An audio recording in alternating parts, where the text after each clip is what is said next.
ऐसे परम सत्य श्री ठाकुर जी को हम प्रणाम करते हैं। सत्यम परम धीमहि।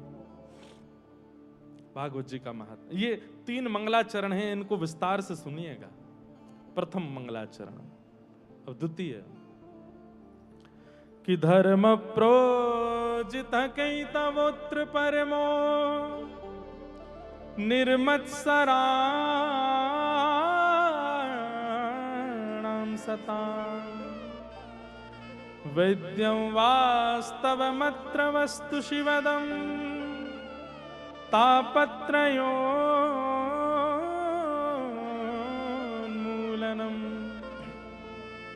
श्रीमद्भागवते महामुनिकृते किं वा परैरीश्वरः सद्यो हृद्यवरुध्यते त्रिकृतिभिः शुश्रूषुभिस्तत्क्षणात्।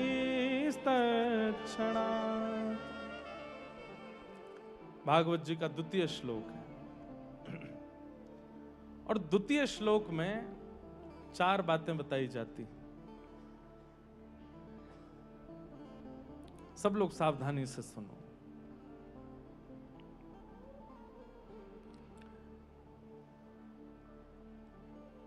विषय, अधिकारी, संबंध और प्रयोजन, इन 4 बातों को विशेष रूप से भागवत जी के द्वितीय मंगलाचरण में बताया गया। भागवत जी का विषय क्या है, भागवत जी का अधिकारी कौन है, श्रीमद् भागवत जी का संबंध क्या है और प्रयोजन क्या है। ये 4 बातें समझना बहुत आवश्यक है। एक बात हम स्पष्ट कर दें आपके सामने, कई बार लीलाएं सुनने की इच्छा सबके चित्त में होती है कि हमको तो बस कृष्ण लीला सुनाओ, ब्रज की लीला सुनाओ, मधुर मधुर लीला सुनाओ। गुलाब जामुन खाने की इच्छा तो सबकी होती है, पर उससे पहले रसायन दिया जाता है, उससे पहले स्वस्थ किया जाता है औषधि दे करके। छोटे बालक की भी इच्छा होती है कि मैं सब खाऊं, लेकिन उससे पहले उसके दांत आने चाहिए, उसका अन्नप्राशन होना चाहिए। 6-7 महीने मातृ दूध से ही उसका पोषण किया जाता है, तब जाकर के अन्न पवाया जाता है।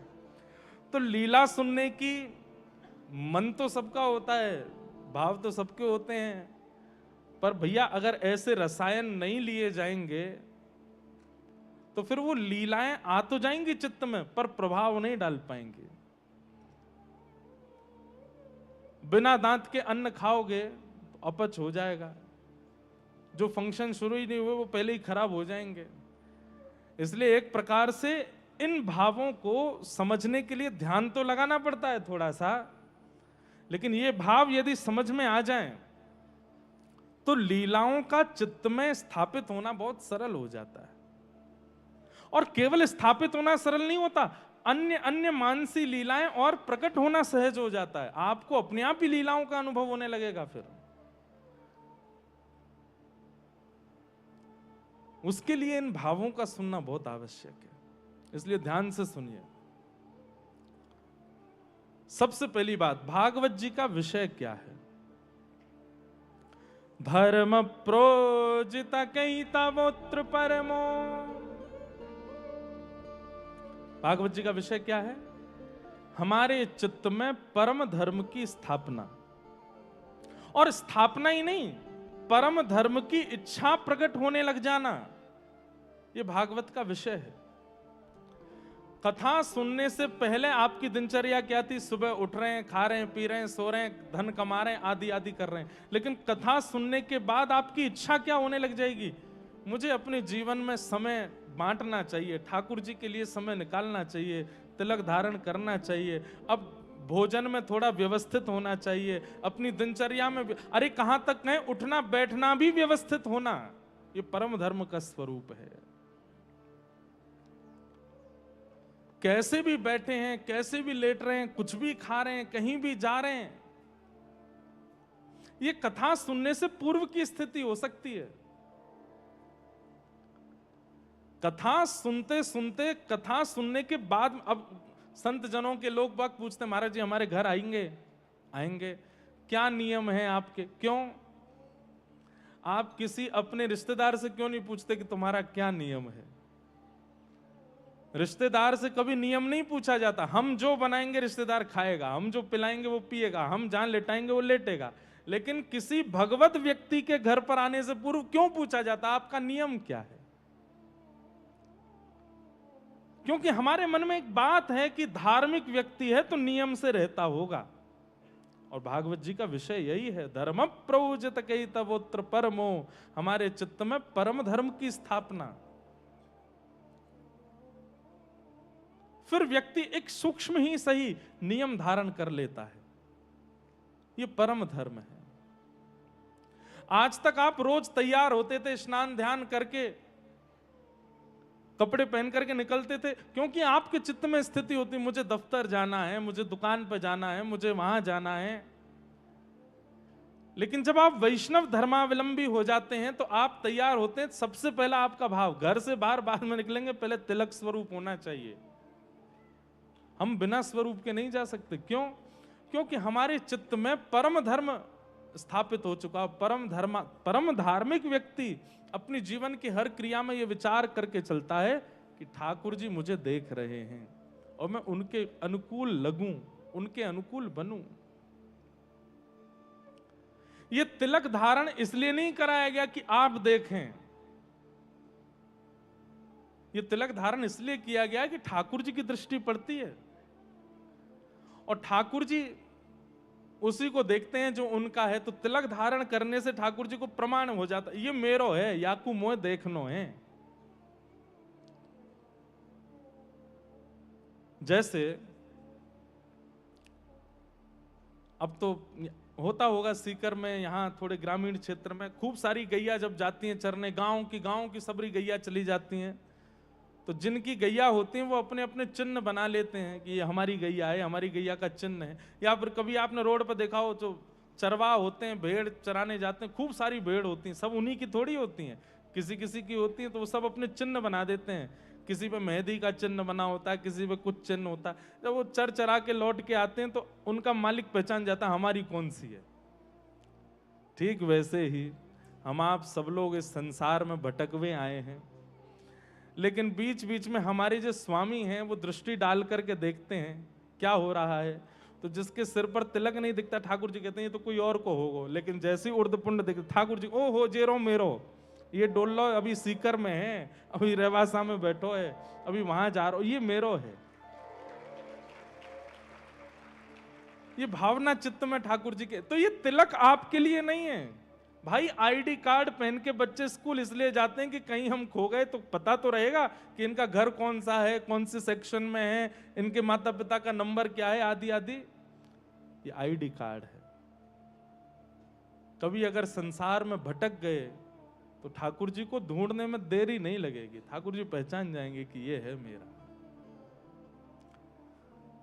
कभी गजेंद्र जैसी स्थिति में कहीं हम फंस गए और हम पुकारे और ठाकुर जी यूं कहें, कौन पुकार रहे हो भैया, पता नहीं चल रही है, तिलक से ठाकुर जी को पता चल जाएगा कि कहां। अब एक और भाव आता है, जैसे हेलीकॉप्टर आता है ना, तो उसके लिए चिन्ह बनाना पड़ता है कि वो वहीं लैंड होता है। ठीक वैसे ही ठाकुर जी गरुड़ पर विराजमान होके आएंगे, उसके लिए हेलीपैड तो चाहिए, तो ये हेलीपैड ही है। कहां विराजे ठाकुर जी? ठाकुर जी को एक संकेत मिल जाता है कि इसके चित्त में आना है। इसलिए नित्य तिलक धारण, नित्य तुलसी धारण, नित्य शिखा धारण, और कहां तक कहें भेष भी धारण। सर्वांगीण अंग में किसी अंग पर दृष्टि पड़ जाए तो ठाकुर जी वहीं से पहचान जाएं जे मेरो है। ऐसी स्थिति चित्त में आना, इसको परम धर्म कहते हैं कि मेरी दिनचर्या ठाकुर जी के लिए हो। मीराबाई गाती हैं, बहुत सुंदर भाव है।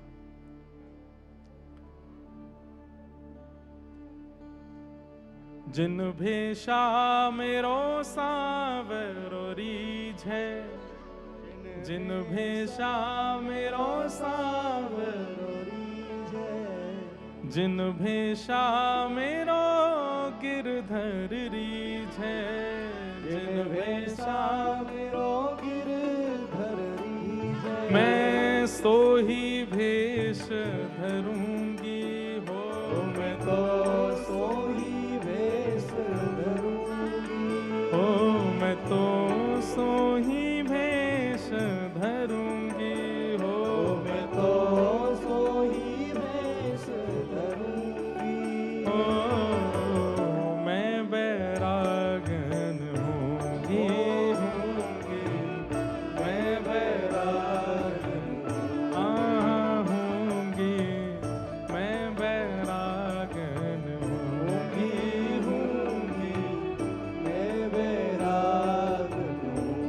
बोलो गाओ।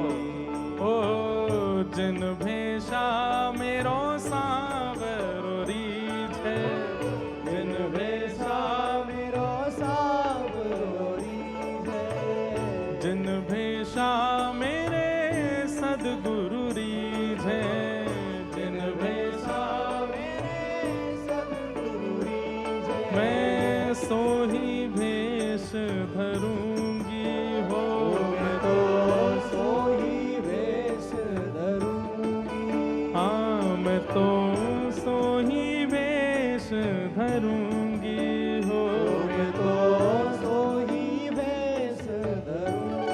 अरे हाँ मैं बैरागन होंगी, मैं बैरागन होंगी, मैं बैरागन होंगी, मैं बैरागन।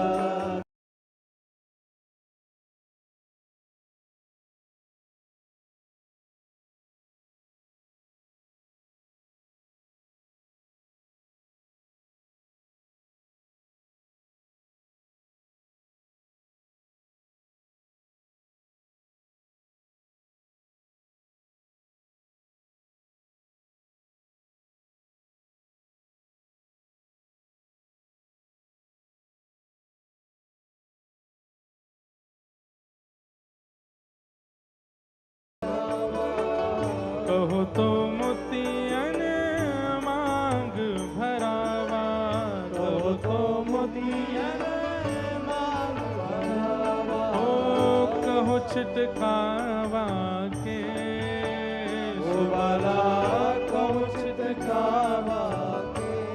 अरे हाँ मैं बैरागन होंगी, मैं बैरागन। मीराबाई की स्थिति कैसी है? कोई भगवा वस्त्र पहन करके निकल जाए तो मीराबाई कहती हैं आपने ऐसे वस्त्र क्यों पहने? तो मुख से निकल गया, बोले इससे ठाकुर जी रीझ जाते हैं। तो मीराबाई भी भगवा पहन लेती हैं।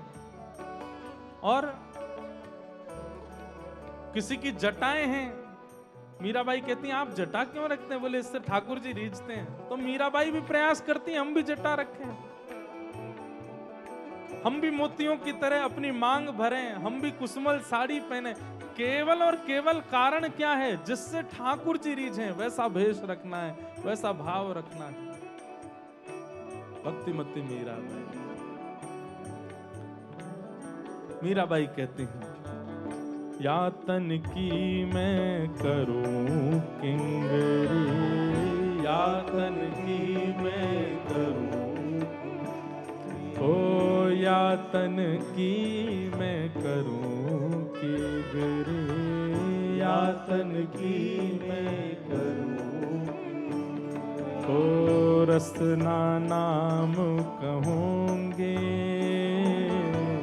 रसना नाम कहूंगी, ओ मीरा के प्रभु गिरधर नागर, मीरा के प्रभु गिरधर नागर, मीरा के प्रभु गिरधर नागर, मीरा के प्रभु गिरधर नागर, मीरा के प्रभु नटवर नागर, मीरा के प्रभु नटवर नागर। मैं साधा संग रहूंगी हो, मैं तो साधा संग रहूंगी हो, मैं तो साधु संग करूंगी हो, मैं तो साधु संग रहूंगी। अरे हाँ मैं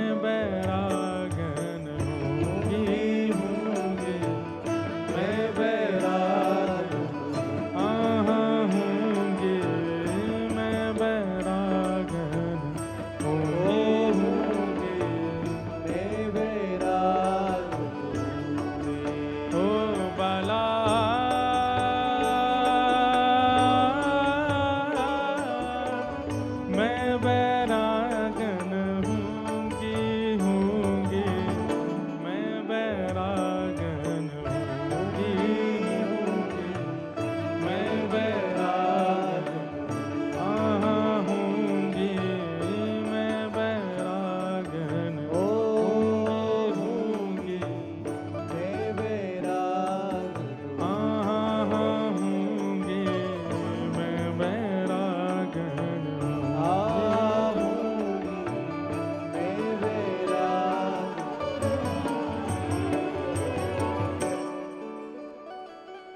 हम क्या समझाना चाह रहे हैं वो बात ध्यान से सुनिएगा। इधर नहीं देखना, इधर देखो। जब आ जाए महापुरुष तब देखना, तब तक हमको ही देख लो।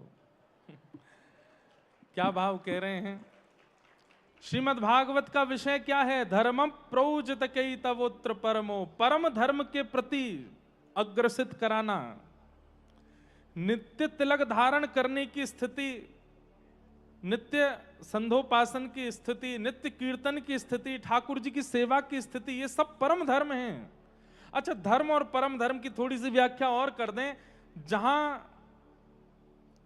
इंद्रिय सुख हो, जहां इंद्रिय सुख की भावना है, वो सब संसारी भाव हैं। पर जहां इंद्रिय सुख नहीं, अपने प्रियतम के सुख की भावना है, अपने ठाकुर की सुख की भावना है, वो ही परम धर्म है। आप वृंदावन क्यों जा रहे हैं? बोले मां चाट बल्ला बहुत अच्छा मिलता है, लस्सी बहुत बढ़िया मिलती है, पेड़े बहुत अच्छे मिलते हैं। इस भावना से आप वृंदावन जा रहे हो, तो वृंदावन जाना धर्म तो है, लेकिन वो परम धर्म नहीं कहलाएगा, क्योंकि कहीं ना कहीं इंद्रिय सुख प्रधान है। लेकिन वृंदावन जा रहे हैं, उसके पीछे कामना क्या है? आहा, ठाकुर जी को निहारना है, अपने प्रियतम को देखना है।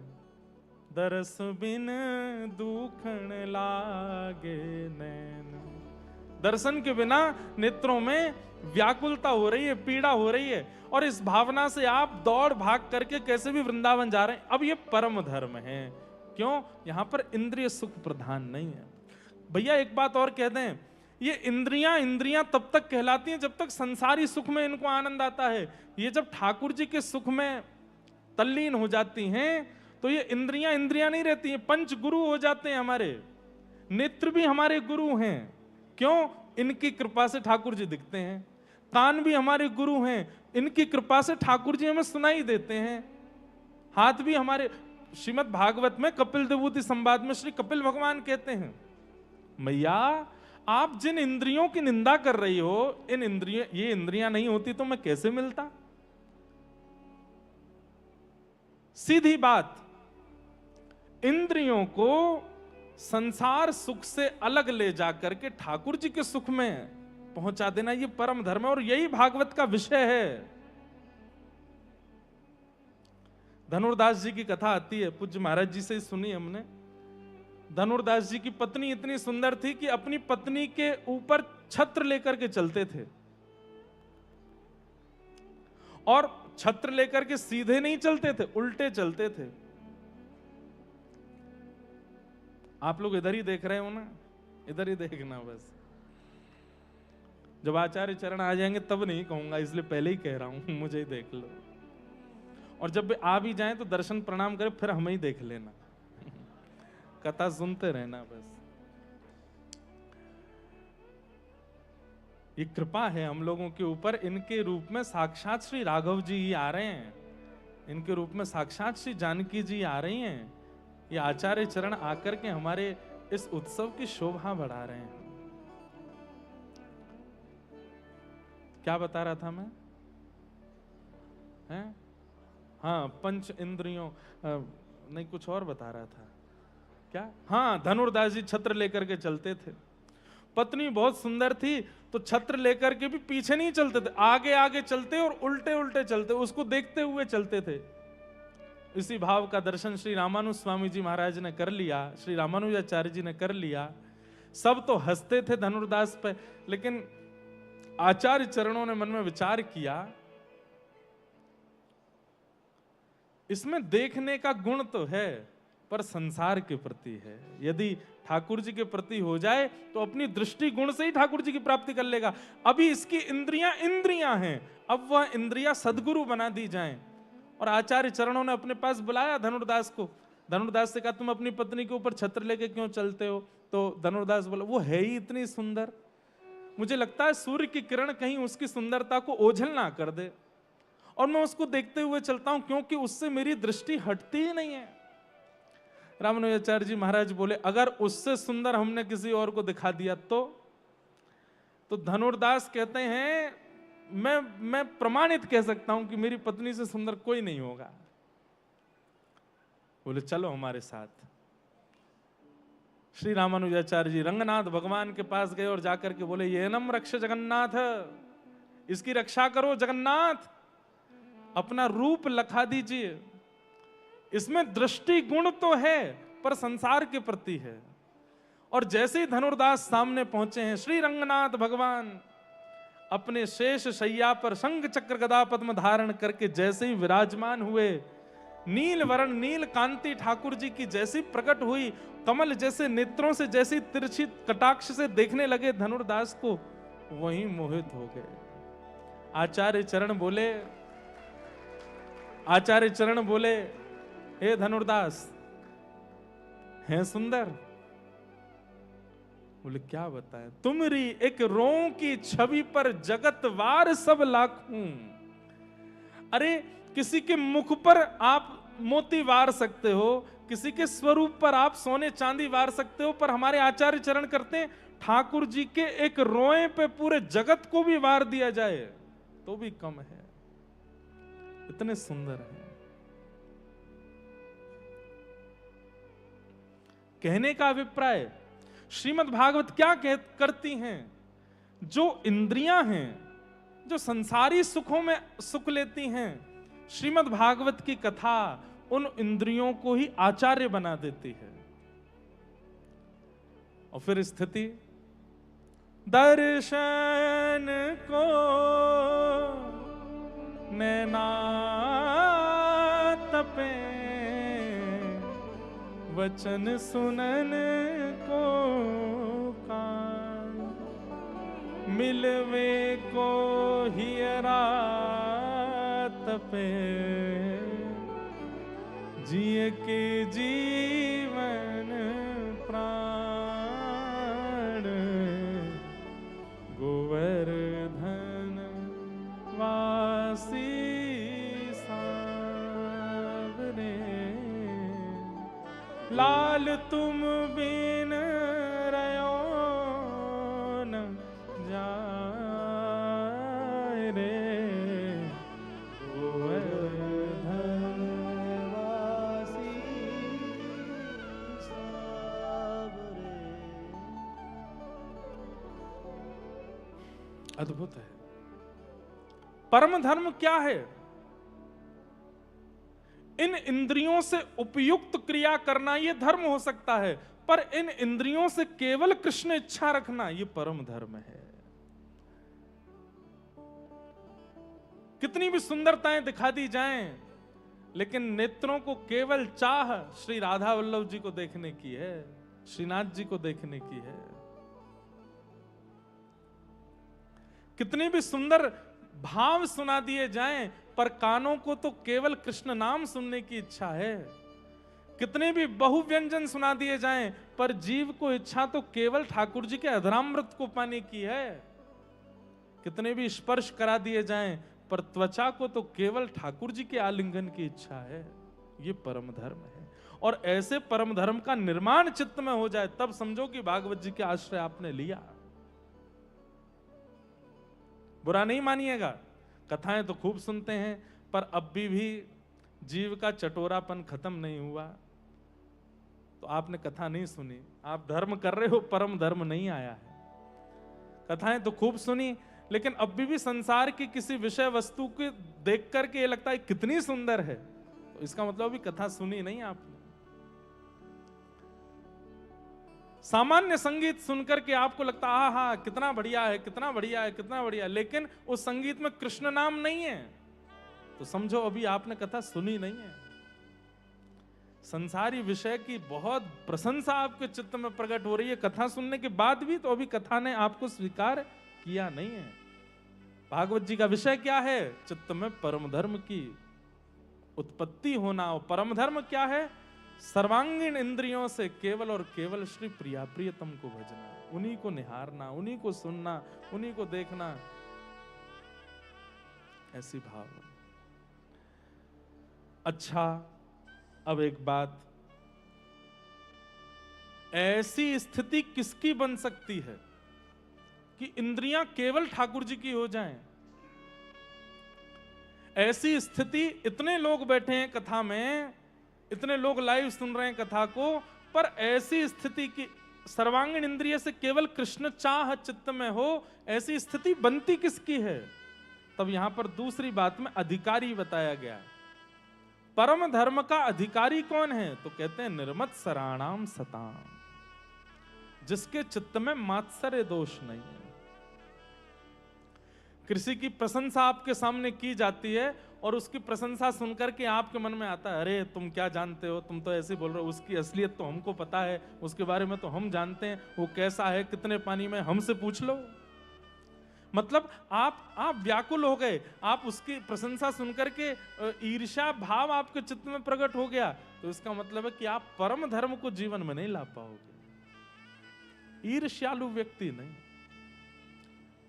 मात्सर्य दोष का मतलब ईर्ष्या ही होती है। मैं कथा में एक बात कहा करता हूं, पूज्य महाराज जी भी हमारे बैठे हैं, पूज्य गोवत्स महाराज जी बैठे हैं। महाराज जी शायद आपके भी पता नहीं चिंतन में आया कि नहीं, ठाकुर जी ने सब दोषों से युक्त भक्तों को स्वीकार किया, केवल ईर्ष्यालु भक्त को स्वीकार नहीं किया। काम दोष है, ठाकुर जी स्वीकार कर रहे हैं। क्रोध दोष है, ठाकुर जी स्वीकार कर रहे हैं। लोभ दोष है, ठाकुर जी स्वीकार कर रहे हैं। पर मात्सर्य दोष यदि किसी के चित्त में है, ठाकुर जी स्वीकार नहीं करते। इसलिए हमारी आपसे प्रार्थना है, ईर्ष्या के भाव से बचो, ईर्ष्या दोष से बचो। जयदेव महाप्रभु के गीत गोविंद की एक और प्रति बनाने वाले एक और महापुरुष हुए उड़ीसा में, उन्होंने भी गीत गोविंद लिखा। जगन्नाथ महाप्रभु ने स्वप्न में आकर के डांट लगाई, फटकार लगाई, बोले तुमने मेरी प्राप्ति के लिए लिखा होता तो मैं स्वीकार करता, पर तुमने ईर्ष्या में लिखा है। तुम जयदेव महाप्रभु से ईर्ष्या करते हो, अभी जाओ और अपने रचित इस ग्रंथ को बहा दो समुद्र में। ठाकुर जी ईर्ष्या से स्वीकार नहीं करते। इसलिए किसी की प्रशंसा सुन के अगर चित्त में विचलनता आती है तो आप एक बात हमारी मान लीजिएगा, आपको क्योंकि पता तो चल ही जाना है, जब किसी की प्रशंसा सुन के ईर्ष्या होगी तो आपको तो पता चल ही जाएगा। उस समय आप ईर्ष्या में बस लाल पीले हो रहे होंगे, लेकिन उसके बाद हमारी बात याद कर लेना, ठाकुर जी नहीं मिलेंगे, क्योंकि ईर्ष्या दोष है। ये ठाकुर जी को बिल्कुल प्रिय नहीं है। इसलिए प्रयास कीजिए कि कभी भी कोई अनुष्ठान भी करो ना, कभी भी किसी मंदिर में भी जाओ ना, ठाकुर जी से यही प्रार्थना करो, हे नाथ कुछ हो चाहे नहीं हो, ईर्ष्या नहीं आवे चित्त में, किसी के प्रति हमारे चित्त में मात्सर्य भाव नहीं आवे।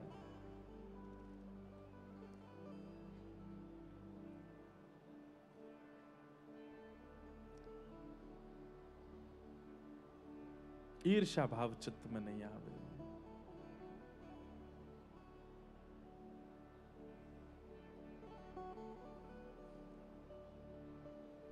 ईर्ष्या दोष ठाकुर जी को प्रिय नहीं। निर्मत सराणाम सताम वैद्यम वास्तवमत्र वस्तु शिवदम। और तीसरा विषय आता है संबंध।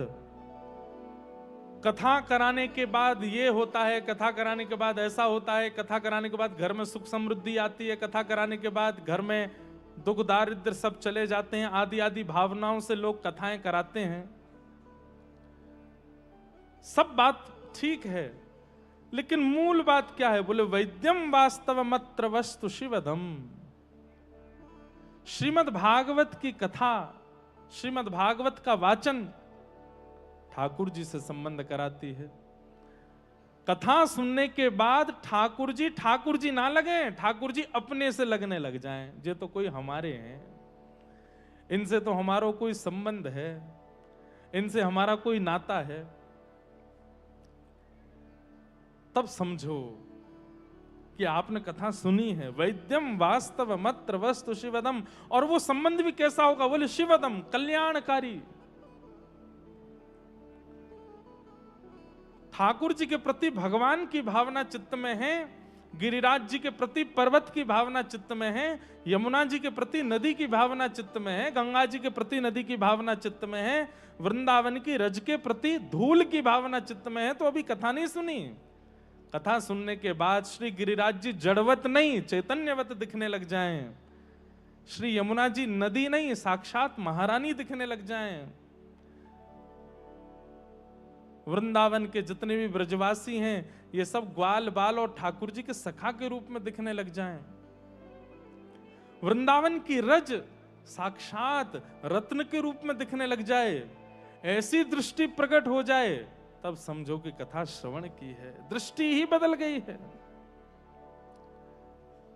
शिवदम कल्याणकारी। कई लोग वृंदावन जाते हैं, उनको ठाकुर जी का अनुभव केवल राधारमण जी में ही होता है, केवल बिहारी जी में ही होता है। कई लोग अयोध्या जाते हैं, उनको राम जी में ही बस अनुभव होता है, बाकी सब कुछ उस धाम का उनको राम में नहीं लगता, वो सब में दोष ही देखते रहते हैं। हमने सुना है हमारे पूज्य श्री श्री जी महाराज वृंदावन जाते तो पदत्राण नहीं पहनते थे, पादुका नहीं पहनते थे। कई आचार्य चरणों के बारे में सुना कि वे ट्रेन से जब वृंदावन पहुंचते मथुरा स्टेशन पर उतरते ही पैर पहले नहीं रखते। अब सोचो आप कैसे उतरते, बोले ट्रेन से पहले माथा नीचे रखते और जब माथा स्पर्श कर जाता स्टेशन का तब आगे आते। इतनी भावना कोई धाम के प्रति कैसे रख सकता है? क्योंकि उसके लिए वो सामान्य धाम नहीं है, उसके लिए वो स्थान नहीं है, सब कृष्ण में है। हमारी स्थिति बन नहीं सकती पर हम बोल तो दें।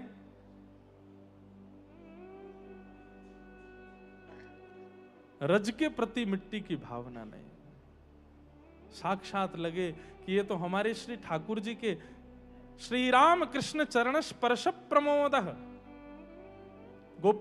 गोपियां वेणुगीत में कहती हैं कि ये व्रज की रज और श्री गिरिराज जी कितने भाग्यशाली हैं। बोले क्यों? राम यानी कि बलराम और कृष्ण, इनके दोनों के निरावृत चरणों का स्पर्श प्राप्त हुआ है।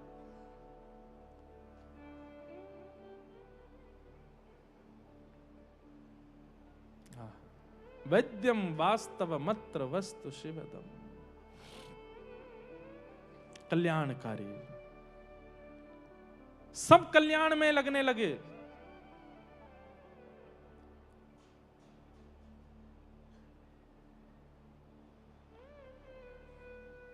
तापत्रयोन्मूलनम, भागवत जी का प्रयोजन क्या है?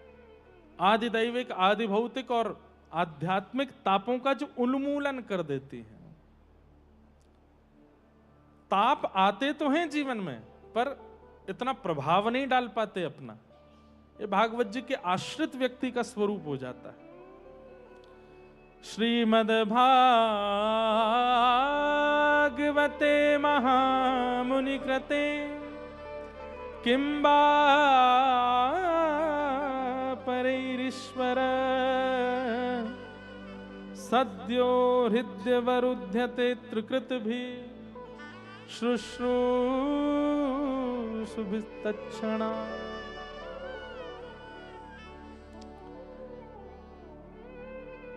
सिय पिय प्यारी अवध बिहारी, जय जय श्री अग्रदास दुलारी।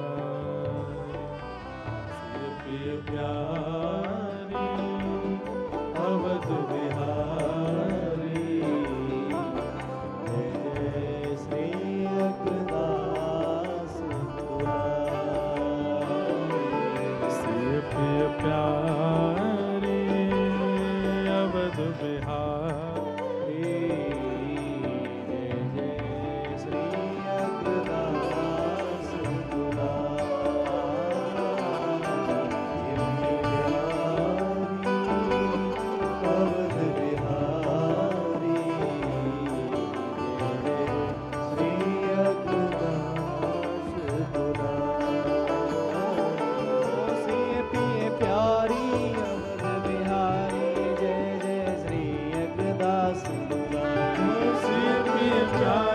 अवध बिहारी, जय जय श्री अग्रदास दुलारी। सिय पिय प्यारी अवध बिहारी, जय जय श्री अग्रदास दुलारी। सिय पिय प्यारी अवध बिहारी जय जय श्री अग्रदास पिय प्यारी अवध बिहारी जय जय श्री अग्रदास दुलारी। सिय पिय प्यारी अवध बिहारी जय जय श्री अग्रदास दुलारी। पिय प्यारी अवध बिहारी जय जय श्री अग्रदास दुलारी। सिय पिय प्यारी अवध बिहारी जय जय श्री अग्रदास दुलारी। पिय प्यारी अवध बिहारी जय जय श्री अग्रदास दुलारी। ओ सिय पिय प्यारी अवध बिहारी जय जय श्री अग्रदास दुलारी। सिय पिय प्यारी अवध बिहारी जय जय श्री अग्रदास दुलारी। ओ सिय पिय प्यारी अवध बिहारी जय जय श्री अग्रदास। सिय पिय प्यारी अवध बिहारी जय जय श्री अग्रदास बोलो श्री जानकी नाथ भगवान की आज सिय पिय मिलन महोत्सव के द्वितीय दिवस के इस पावन बेला में हम आप सब पर कृपा करने के लिए श्रीमद् वल्लभाचार्य जी महाराज पधारे हैं। उनके पावन युगल चरणों में बारंबार प्रणाम करते हैं। साथ ही हम आप सब लोगों को दर्शन देने के लिए अब कथा सत्र में हमारे पूज्य महाराज जी भी पधारे हैं। महाराज जी को भी बारंबार प्रणाम करते हैं, वंदन करते हैं। कितना बड़ा सौभाग्य है हम आप सब लोगों का। और एक बात अगर हम कह दें तो इसमें कोई अतिशयोक्ति नहीं है। कल विचार कर रहे थे, कल हमारे मुख से निकला कि श्री गलता जी में भक्तमाल ग्रंथ का प्राकट्य हुआ, पर महाराज जी ने फिर संशोधन किया। बोले आज्ञा वहां हुई पर भक्तमाल जी का प्रादुर्भाव तो रेवासा में ही हुआ, रेवासा में ही प्रकट हुई। अब आप लोग विचार कीजिए, जो रेवासा में रहने वाले जो लोग हैं और जो यहाँ के जितने भी वैष्णव जन हैं, और ये रेवासा की भूमि कितनी पवित्र है, क्योंकि श्री नाभाजी जिन जिन महापुरुषों का चिंतन करते, जो जो उनके चित्त में आते जा रहे हैं वे उनका भाव प्रकट कर रहे हैं। और श्री नाभाजी के चित्त में आ रहे हैं, इसका मतलब नाभाजी रेवासा में बैठे हैं, तो जितने भी महापुरुष हैं वे सब रेवासा आए हैं। भक्तमाल में प्रकट हो रहे जितने भी महापुरुष हैं उन सबका यहाँ पर आगमन हुआ है। और कहाँ से प्रारंभ करें? भगवान के अवतारों से प्रारंभ होकर के और संपूर्ण भक्तमाल ग्रंथ में जितने महापुरुष हैं सबका आगमन हुआ।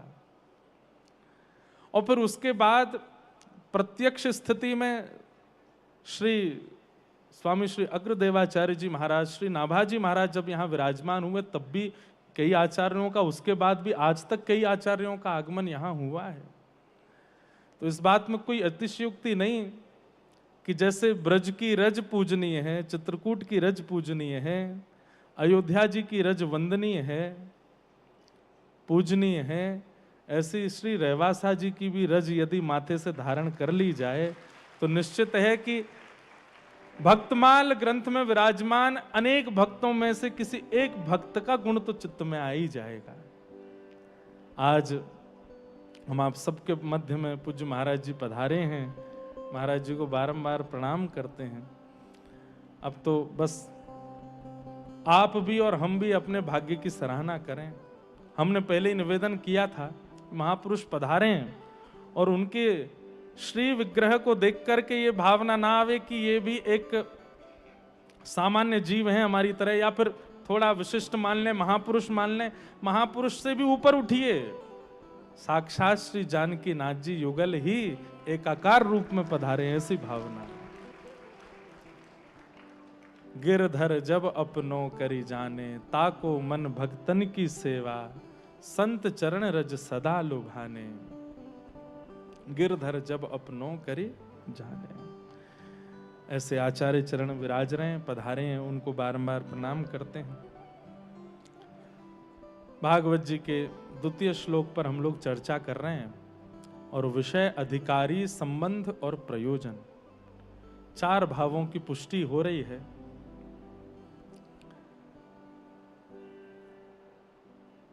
तो निवेदन कर रहे हैं, वैद्यम वास्तव मत्र वस्तु शिवदम। ठाकुर जी से संबंध होना, और वो भी कैसा कल्याणकारी। ठाकुर जी से संबंध कल्याणकारी ही होता है, उसमें कोई भेद नहीं है, संशय नहीं है।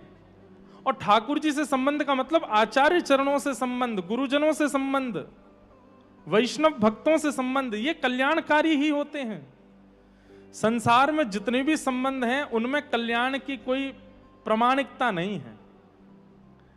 कितनी भी कुंडली दिखवा करके ब्याह कर लिए जाएं, पर उसके बाद भी अनुकूल जीवन साथी है, इसकी कोई प्रामाणिकता नहीं होती।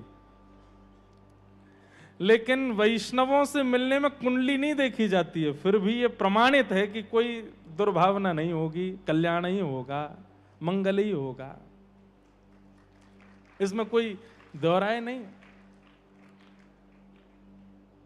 शिवदम, कल्याणकारी। हम तो ये बात कहते हैं कि श्रीमद् भागवत की कथा श्रवण के पश्चात ठाकुर जी के प्रति भगवत भावना जो है, वो भगवत भावना से अब अपनत्व की भावना आने, ठाकुर जी अपने से लगने लगे, ये तो हमारे हैं, और उनके प्रति कोई एक संबंध प्रकट होने लगे। कथाएं श्रवण करने के बाद भी ठाकुर जी ही हैं, ठाकुर जी परमात्मा ही हैं, भगवान ही हैं, और कोई अपनत्व की भावना उनके प्रति प्रकट नहीं हुई है, तो अभी भली भांति श्रवण किया नहीं गया है। ठाकुर जी के प्रति कोई संबंध दिखने लगे, कोई अपनत्व की भावना आने लगे।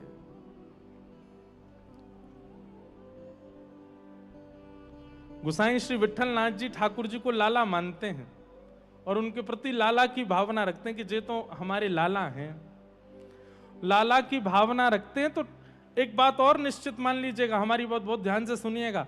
आपने ठाकुर जी से कही कि ठाकुर जी आप हमारे ये हैं, तो फिर आप एक समय में भूल सकते हैं, ठाकुर जी नहीं भूलते, ठाकुर जी उसी संबंध का निर्वहन करते हैं। याने मोकू लाला मानो।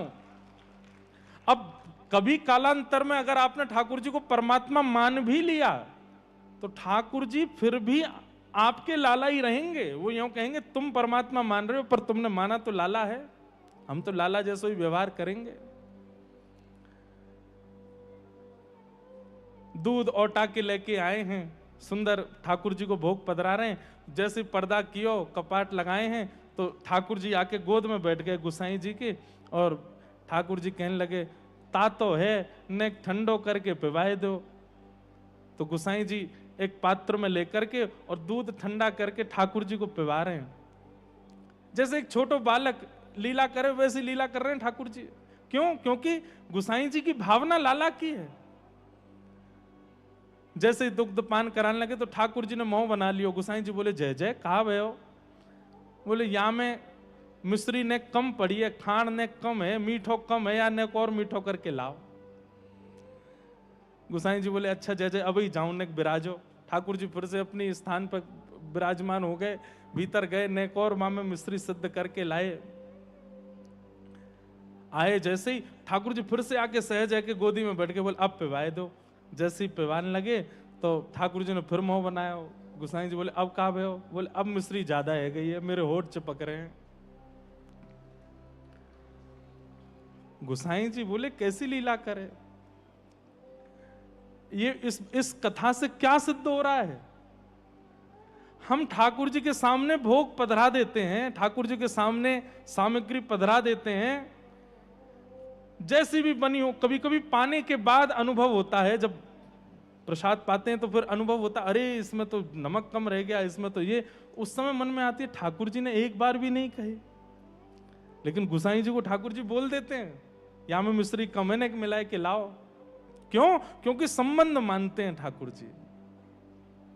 और मैं फिर से कहूंगा, आप संबंध मान लेंगे तो आपसे चूक हो सकती है संबंध निभाने में, ठाकुर जी से चूक नहीं होगी, ठाकुर जी निभाते हैं। 2-3 बार ऐसी है कि कभी कहीं दूध ज्यादा है, तातो ज्यादा है, ज्यादा सीरो है गयो है, या में ज्यादा मिठास है, न कम मिठास है।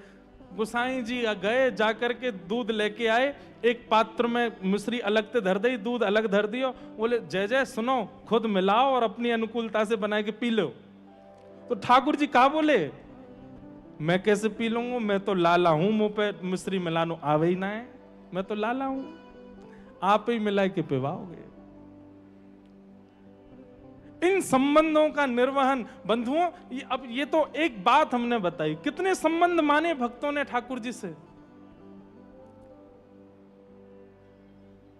और इन संबंधों को मानने की स्थिति प्रकट होती है भागवत जी की कथा से। भागवत का कोई आश्रय ले ले, गुरु वचनामृत को भली भांति श्रवण कर ले, तो उसके चित्त में अपने आप भावना प्रकट होने लगेगी। ठाकुर जी कौन दिख रहे हैं, ठाकुर जी के प्रति कौन सी भावना प्रकट हो रही है।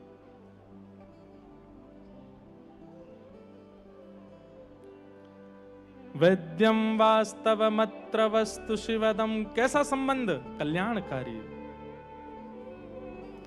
तापत्रयोन्मूलनम, तापत्रयोन्मूलनम, तापों का उन्मूलन हो जाता है। ठाकुर जी से संबंध है जाएगा तो ताप का उन्मूलन होगा ही होगा। ठाकुर जी जब अपने है जाएंगे, अब संसार में एक व्यवहार है कि बड़े लोगों से संबंध बना के रखो, नेता राजनेता हो या और बड़े लोग हों, उनसे संबंध बना के रखो। क्यों भैया, कहीं विषम परिस्थिति आएगी तो ये हमारे सहायक बनेंगे। बड़े लोगों से संबंध हम इसलिए बनाते हैं, विषम परिस्थिति में हमारी सहायता करेंगे। ठाकुर जी से संबंध बन गया तो विषम परिस्थिति में ठाकुर जी सहायता नहीं करेंगे, निश्चित करेंगे। ठाकुर जी सहायक बनते, लेकिन आपकी स्थिति कैसी हो जाएगी, ठाकुर जी सहायता करेंगे पर आपकी इच्छा नहीं होगी कि वो सहायता करें। कुम्मन दास जी के चरित्र में आता है कि ठाकुर जी ने एक राजा के चित्त में भावना प्रकट कर दी कि श्री कुम्मन दास जी को संपत्ति दे आओ। कुम्मन दास जी की गोद में बैठे हैं ठाकुर जी, प्रेम से बात कर रहे हैं, बतिया रहे हैं। कुम्मन दास जी की दाढ़ी पे ऐसे हाथ लगा लें लाल जी, चर्चा करते करते इतने में राजा आयो तो ठाकुर जी अंतर ध्यान है गए।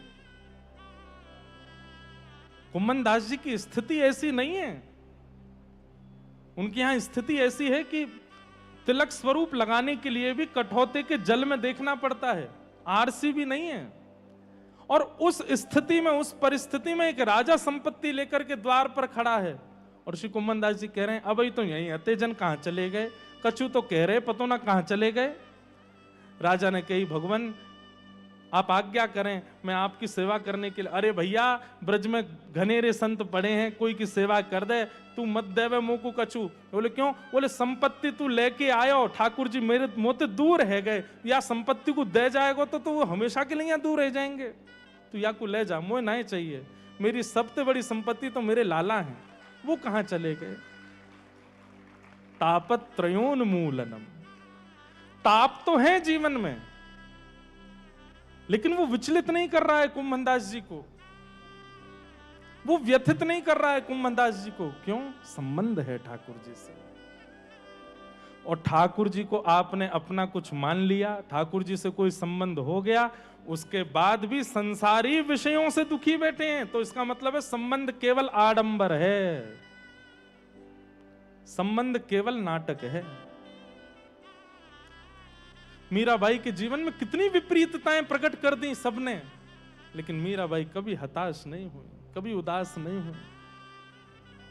गोस्वामी तुलसीदास जी के जीवन में कितनी विपरीतताएं आई, पर गोस्वामी जी कभी विचलित नहीं हुए, क्योंकि संबंध है ठाकुर जी से। और संबंध जब ठाकुर जी से हो जाता है तो उस संबंध के सुख के आगे, उस आनंद के आगे ये जितने भी ताप हैं इनकी पीड़ा का अनुभव होता ही नहीं।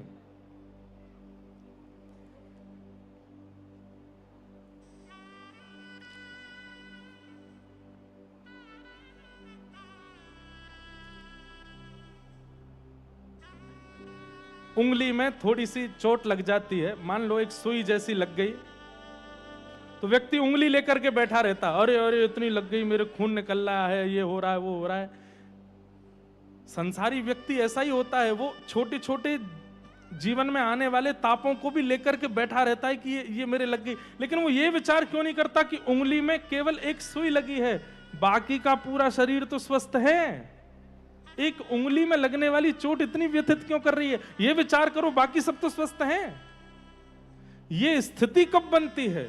भगवद आश्रितों के, भागवत आश्रितों की ऐसी स्थिति बन जाती है।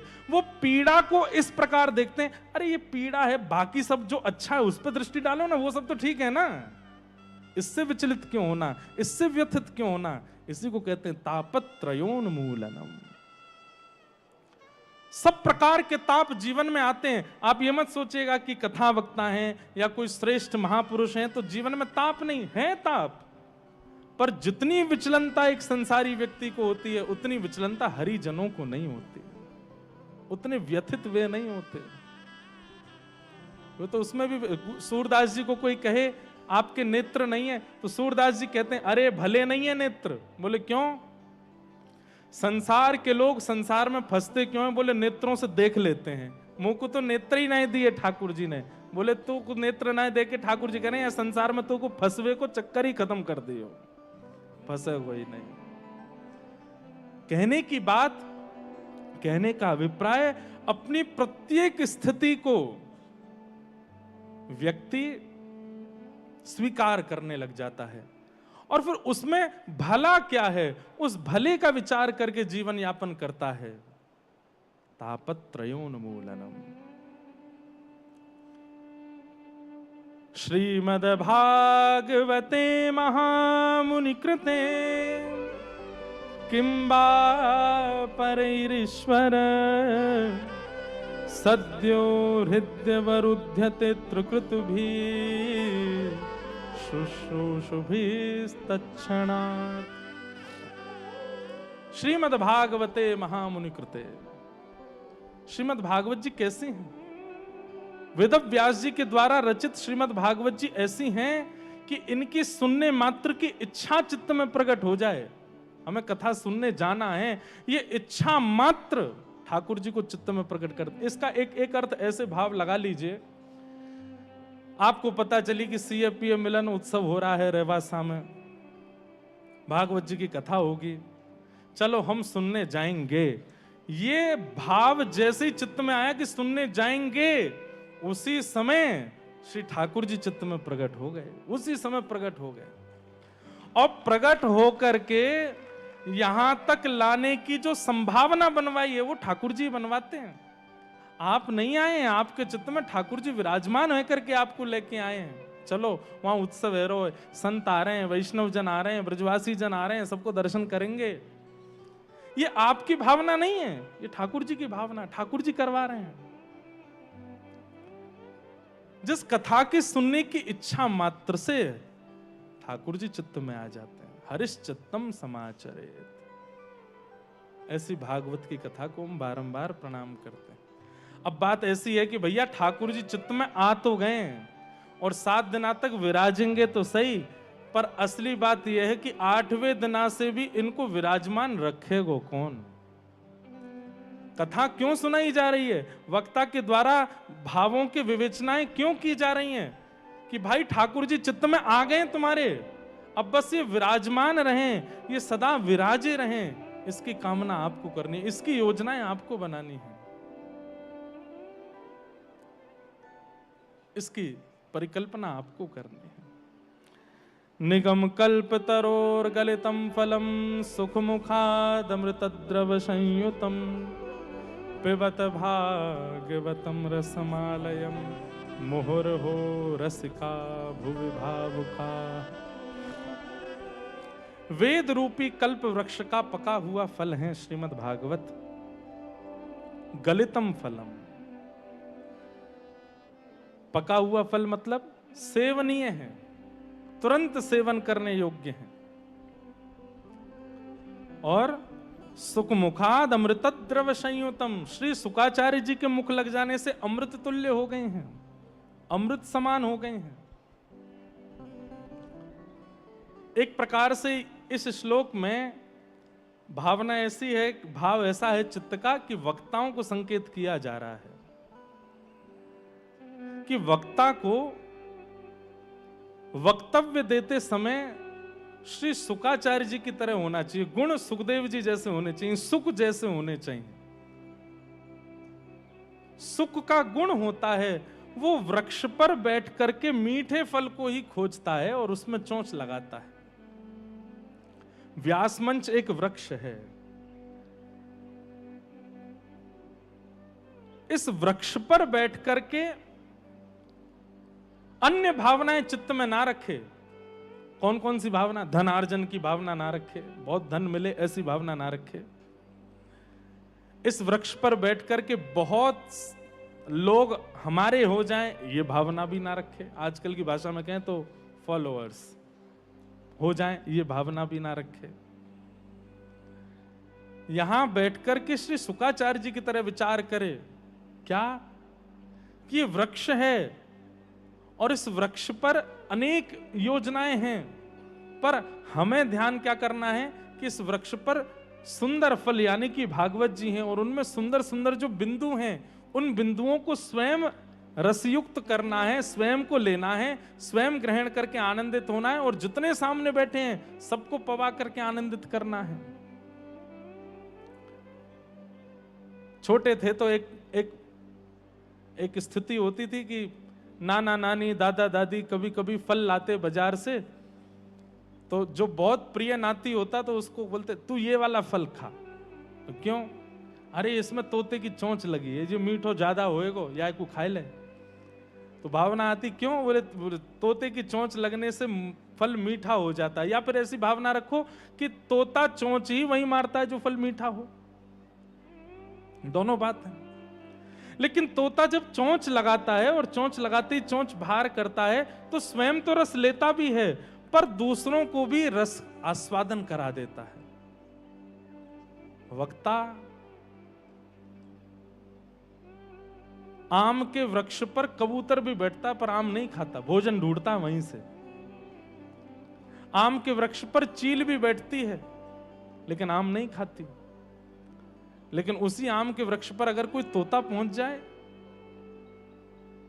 सुंदर फल ढूंढ करके उसमें मुख लगाता है, स्वयं भी रस लेता है और जैसे ही चोंच बाहर निकालता है तो कुछ रस उस फल में से टपक जाता है और नीचे जब गिरता है तो कई सारे छोटी छोटी चींटियां भी उस रस को ले लेती हैं, सबको आनंदित कर देता है।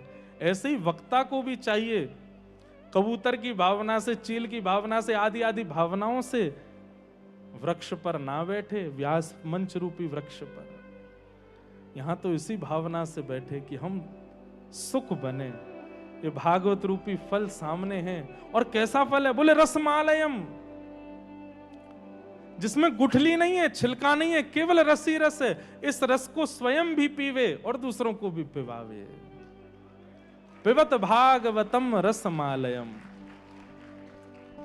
मोहर हो रस का भुवि भाव का। अच्छा एक बात तो और, भागवत जी सुनने का विषय नहीं है, भागवत जी पीने का विषय है।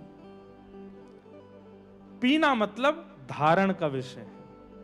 केवल श्रवण करके यहां से चले जाएंगे तो कुछ प्राप्त नहीं होगा, लेकिन धारण करके जाएंगे, पी करके जाएंगे, भीतर विराजमान करके जाएंगे तो कई बार सुनी हुई क्रिया से इतना कल्याण नहीं हो पाता, पर पी हुई वस्तु जो है वो अपना प्रभाव तुरंत दिखाती है। औषधि को सुना नहीं जाता, औषधि पी जाती है, पीते ही उसका प्रभाव होता है। ठीक वैसे ही केवल श्रवण तक यदि आप स्वयं को रखेंगे कल्याण नहीं होगा, पीना पड़ेगा। कोई पिए रे पियाला राम रस का, कोई पी ले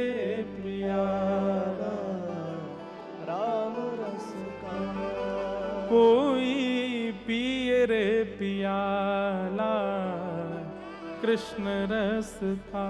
कोई पिए रे पियाला कृष्ण रस का। राजवंश की रानी पी गई एक बूंद इस रस का।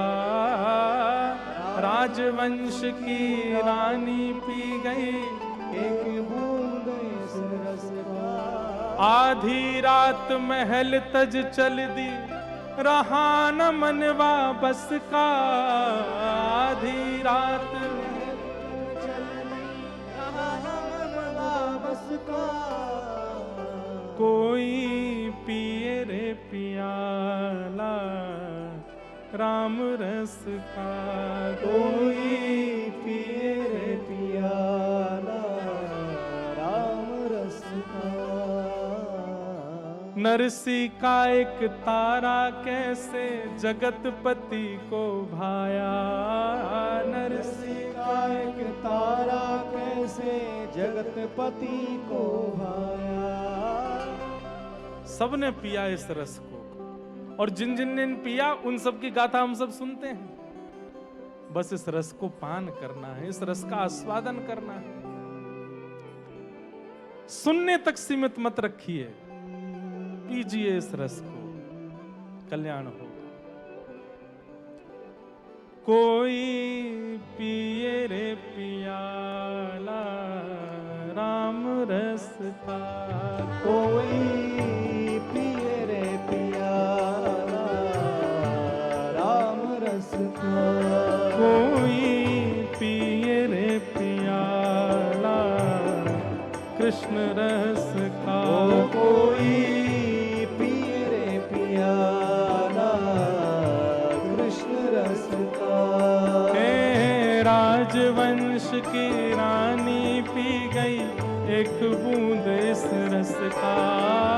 राजवंश की रानी पी गई एक बूंद इस रस का।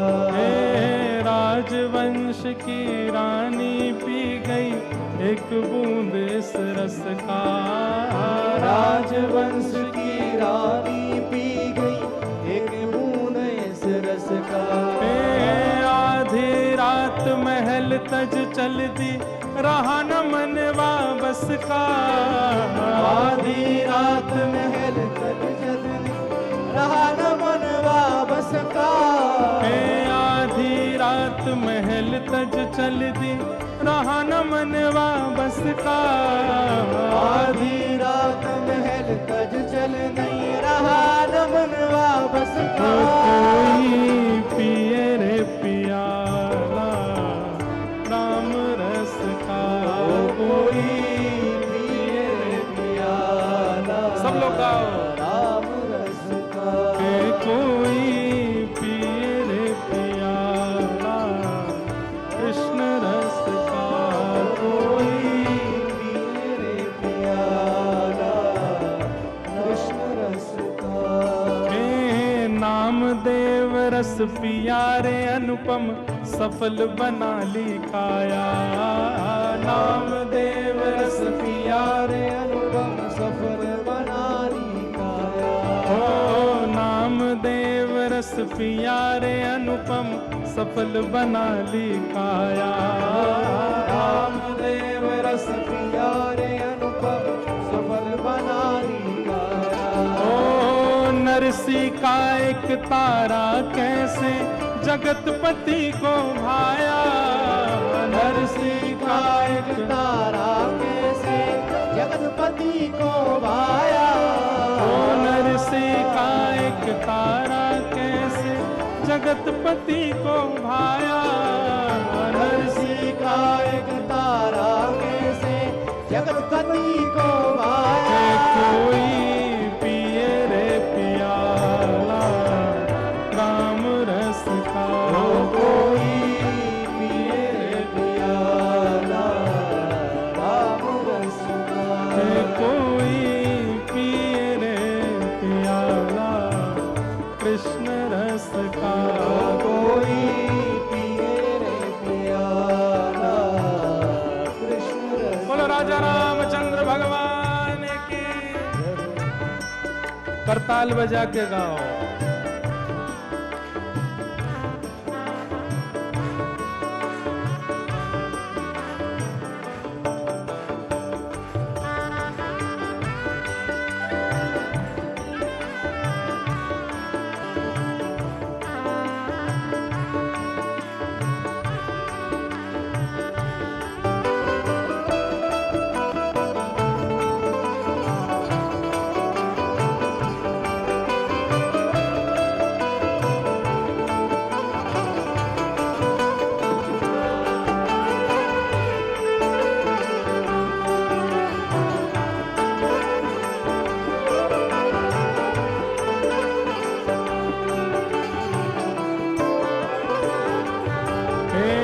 ऐसा पी गए संत कबीरा मन हरि पाछे डोले।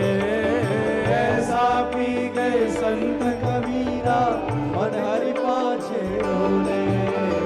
ऐसा पी गए संत कबीरा मन हरि पाछे डोले। ऐसा पी गए संत कबीरा मन हरि पाछे डोले। कृष्ण कृष्ण जय कृष्ण कृष्ण यहाँ नस नस पार्थ की बोले। कृष्ण कृष्ण जय कृष्ण कृष्ण यहाँ नस नस पार्थ की बोले। कृष्ण कृष्ण जय कृष्ण कृष्ण यहाँ नस नस पार्थ की बोले। कृष्ण कृष्ण जय कृष्ण कृष्ण यहाँ नस नस पार्थ की बोले। कोई पिए रे पियाला कृष्ण रस का। कोई पिए रे प्याला कृष्ण रस का। कोई पिए रे पियाला राम रस का। कोई पिए रे प्याला कृष्ण रस का। कोई पिए रे पियाला कृष्ण रस का। कोई पिए रे प्याला कृष्ण रस का।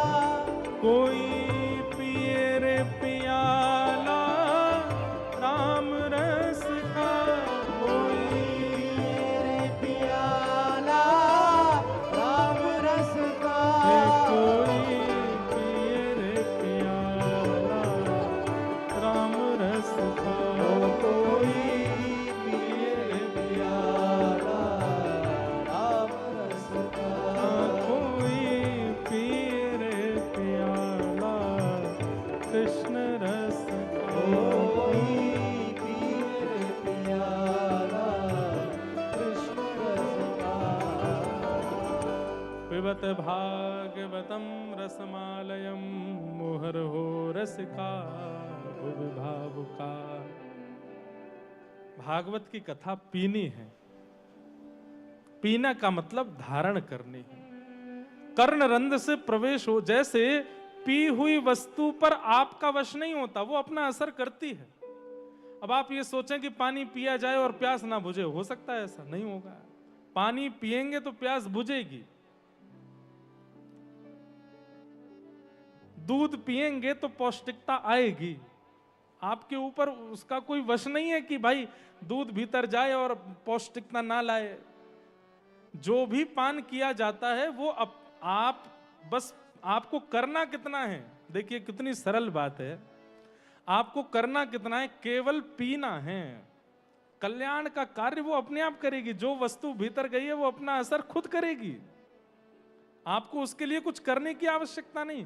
औषधि लेने के बाद में आपको विचार थोड़ी करना। कोई डॉक्टर ऐसे थोड़ी कहता है कि दवाई लेवे के बाद में सीधे करवट से लेटना, फिर उल्टा लेटना, फिर थोड़ा नीचे बैठना, तब जाकर के दवाई भीतर सेट होके फिर असर करेगी। ऐसा कुछ नहीं है। औषधि ले लीजिए, बस समय पर ले लीजिए, अपने आप आपका रोग ठीक होता चलेगा। ठीक वैसे ही पिबत भागवतम रसमालयम। भागवत की कथा को सुनो मत, पियो। आप तो केवल धारण कीजिए, फिर कथा अपना असर खुद करेगी। कथा को जो कल्याण आपका करना है वो स्वयं होगा। आपको उसके लिए ज्यादा क्रियान्वित होने की आवश्यकता नहीं है। पिबत भागवतम रसमालयम। और कितना पिए? मोहर हो रसिका भुवि भावुका। पीते रहो हे रसिक जनों, हे भावुक जनों, पीते रहो। ये रस कभी, और ये रस है भी ऐसा, इससे कभी मन भरेगा। श्रीमद् भागवत जी की, अगर गीता प्रेस की आपकी सुंदर भागवत जी का ग्रंथ अगर गीता प्रेस का है, तो सबसे पहले पृष्ठ पे ही एक बहुत सुंदर श्लोक लिखा है, तदेव रम्यम रुचिरम नवम नवम, तदेव सस्वन् मनसो महोत्सवम, तदेव शोकार्णवशोषणं नृणां, यदुत्तम श्लोक यशोनुगीयते। सबसे पहले पृष्ठ पे ही लिखा है, तदेव रम्यम रुचिरम नवम नवम। कई लोग कहते हैं पहाड़ बहुत सुंदर होते हैं, कई लोग कहते हैं समुद्र बहुत अच्छे लगते हैं, कई लोग कहते हैं हरियाली बहुत अच्छी होती है, कई लोग कहते हैं बाग बगीचे बहुत अच्छे होते हैं। पर यहाँ आचार्य चरण कहते हैं कि रम्यम और रमणीय तो केवल और केवल क्या है? बोले यदुत्तम श्लोक यशोनुगीयते। जहां पर श्री ठाकुर जी का सुंदर यश गाया जा रहा है, ऐसे ग्रंथ और ऐसी कथा ही रमणीय है। बस आपको पहाड़ प्रिय लगते हैं, समुद्र प्रिय लगते हैं, दुनिया भर के, ठीक है, सब ठाकुर जी की रचना सब सुंदर हैं, पर कथा जब सुनी जाए तो जितनी सुंदरताएं सब फीकी लगने लगे, कथा से सुंदर कुछ ना लगे। तदेव रम्यम रुचिरम नवम नवम, नई नई लगे। जब जब सुने तब तब एक नवीनता उसमें प्रकट हो, तब तब उसमें एक अद्भुतता का अनुभव हो। भले ही वो विषय पहले भी सुना जा चुका हो, लेकिन पुनः सुनने पर भी उसमें एक नवीन, और आपको नवीनता लगेगी नहीं, वक्ता के चित्त में अगर अध्ययन की स्थिति है तो कथा स्वयं कृपा करके नवीन नवीन भाव प्रकट कराती है। नवम नवम, ऐसी भागवत की कथा, उनके प्रति क्या भाव? बोले पिबत भागवतम रसमालय, मो कितना पिए? बोले मोहर हो रसिका भुवि भावुका, पीते रहो। उसकी कोई एक स्थिति नहीं होनी चाहिए कि तब तक ही सुननी है, तब तक ही पीनी है, पीते रहो। हर बार कुछ नवीन मिलेगा, कुछ अत्यंत समीपता का अनुभव होगा ठाकुर जी के प्रति। हमारे गोवर्धन में श्री पूज्य श्री माधवदास बाबा विराजमान है। उनके पास जब जब दर्शन के लिए जाते हैं, महाराज जी की एक बहुत सुंदर भाव, वैसे अस्वस्थ हैं बहुत समय से महाराज जी, और जब जब भी गए हैं तब तब कोई ग्रंथ उनके आसपास होता है तो ब्रजवासियों का बहुत सम्मान करते हैं, बहुत प्रणाम करते हैं, वंदन करते हैं, कुछ ग्रंथ आगे धर देंगे और बस प्रार्थना कुछ सुना दीजिए इसमें से, ऐसी भावना। कितनी बार जब जब दास गए तो कुछ ना कुछ ऐसे भाव रखेंगे, कोई ग्रंथ आगे कर देंगे, इसमें से कुछ सुना दीजिए, एक श्लोक ही बोल दीजिए, कुछ सुनाइए। उनको कितना आनंद लगता है, कितना सुख मिलता है श्रवण करने में। ऐसे कितने महापुरुष हैं जो केवल एक ही भाव रखेंगे, आप सन्मुख गए बोले कुछ सुनाइए, कुछ बताओ। ऐसी लीला के प्रति, कथा के प्रति, चर्चा, भगवत चर्चा के प्रति हमारी रम्यता बन जाए, हमारी स्थिति बन जाए, तो समझो पिबत भागवतम रसमालयम मोहर हो रसिका भुवि भावुका, ये स्थिति आ गई। अब पीने की आपकी स्थिति बन गई। अब आप बिना उसको श्रवण किए, ग्रहण किए रह नहीं पा रहे हैं। इस प्रकार 3 मंगलाचरण यहां गाए गए और तीनों मंगलाचरणों में भाव प्रस्तुत किए गए, इन्हें हम प्रणाम मात्र करते हैं। 88,000 सौनिकादि ऋषि बैठे हैं, मानव कल्याण के लिए यज्ञ कर रहे हैं। तभी वहां सूत जी का आगमन हुआ और सूत जी से कुछ प्रश्न किए, 6 प्रश्न किए, और इन 6 प्रश्नों में ही सब उत्तर देते हुए श्री सूत जी यहां कथा श्रवण करा रहे हैं। किम श्रेय शास्त्र सारः स्वावतार प्रयोजनम किम कर्म के अवतारस्य धर्मः कम शरणम गतः। 6 प्रश्न किए। किम श्रेय, ठाकुर जी के अवतार का श्रेय किसको जाता है? भक्तों के लिए ठाकुर जी आते हैं कि दुष्टों के लिए आते हैं? कृपा करके हमें बताओ। रावण के लिए आए थे कि भक्तों के लिए आए थे? सबरी के लिए आए थे? हनुमान जी किसके लिए आते हैं ठाकुर जी? ठाकुर जी के अवतार का श्रेय किसको जाता है? शास्त्र सारह का, इतने शास्त्र हैं, इनका सार क्या है? स्व अवतार प्रयोजनम, भगवान अवतार लेते हैं और अवतार का प्रयोजन क्या होता है? किस कार्य की पूर्ति के लिए ठाकुर जी आते हैं? किम कर्म, ठाकुर जी के कर्म क्या हैं? के अवतारस्य, कितने अवतार हैं ठाकुर जी के? और धर्म कम शरणम गतः, ठाकुर जी के प्रस्थान के बाद, ठाकुर जी के लीला संवरण के बाद धर्म किसकी शरण में जाता है? 6 प्रश्न किए।